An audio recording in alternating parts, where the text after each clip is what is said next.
लोग बहुत कुछ कहते हैं।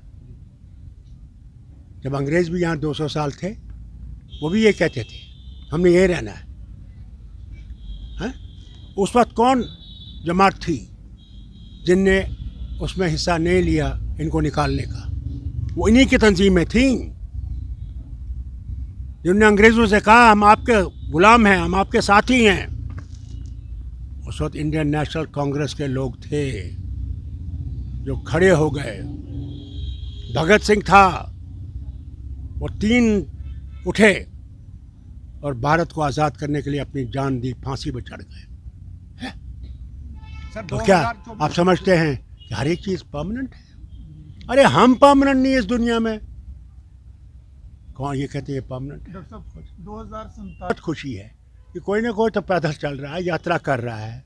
मुझे इसकी भी खुशी है कि राम मंदिर खुलने वाला है 22 को। अफसोस है मुझे कार्ड नहीं आया मगर खुल रहा है।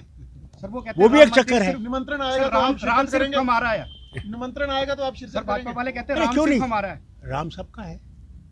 राम विश्व का राम है, वो हिंदुओं का राम नहीं है सिर्फ। ये बात याद रखना।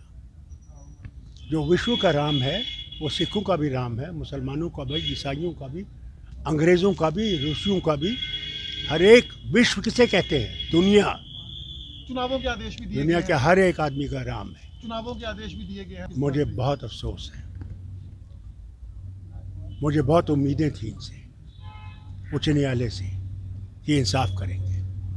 अगर ये 370 ठीक है, उस पर ये सोच रहे थे, मगर स्टेटहुड तो बहाल कर सकते थे। क्यों रुक गए? हैं?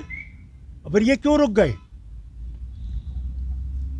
कि इलेक्शन करें, फौरन करें?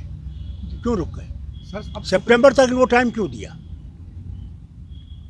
क्या इनका जो उच्च न्यायालय का फैसला है उसका मतलब ये है कि कल बंगाल, तमिलनाडु, कोई भी रियासत हिंदुस्तान की, उसे स्टेट को डिसमिस करो, गवर्नर के हवाले करो, फिर प्रेसिडेंट के पास जाओ और उस स्टेट को यूनियन टेरिटरी बनाओ।